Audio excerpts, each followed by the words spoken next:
जो गोर और इस वक्त की बहुत एक बड़ी खबर ये आ रही है कि अरुण जेटली अब नहीं रहे। पिछले काफी दिनों से ये बीमार चल रहे थे, इन्हें लाइफ सपोर्ट सिस्टम पर रखा गया था, लेकिन अब ये खबर आ गई है कि अरुण जेटली अब नहीं रहे। साबिक में ये वजीर फिनांस भी रह चुके हैं और वजीर दिफा भी रह चुके हैं लेकिन पिछले काफी महीनों से इनकी तबीयत बहुत नासाज चल रही थी और लगभग लगातार जो तमाम बड़े जो लीडरान हैं, यहाँ तक कि खुद वजीर आजम और तमाम बड़े दूसरी पार्टियों के भी बड़े लीडरान ने अरुण जेटली की क़यादत की थी। एम्स अस्पताल दिल्ली में जाकर उनसे मिले थे, उनका हालचाल लिया था, लेकिन दिल्ली के एम्स से अब ये खबर आई है कि अरुण जेटली नहीं रहे और ये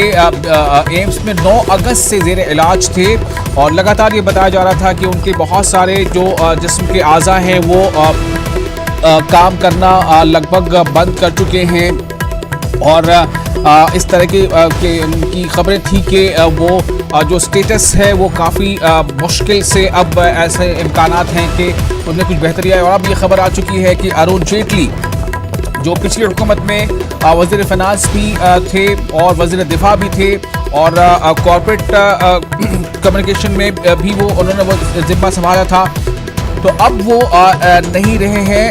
ये खबर अरुण जेटली का इंतकाल हो चुका है। दिल्ली के एम्स में अरुण जेटली ने आखिरी सांसें ली है, यानी बीजेपी के लिए ख़ास तौर से और पूरे मुल्क के लिए, इस मुल्क के सियासत के लिए एक बहुत गमनाक ये खबर है कि साबिक वज़ीर फिनांस, साबिक वज़ीर ख़जाना, साबिक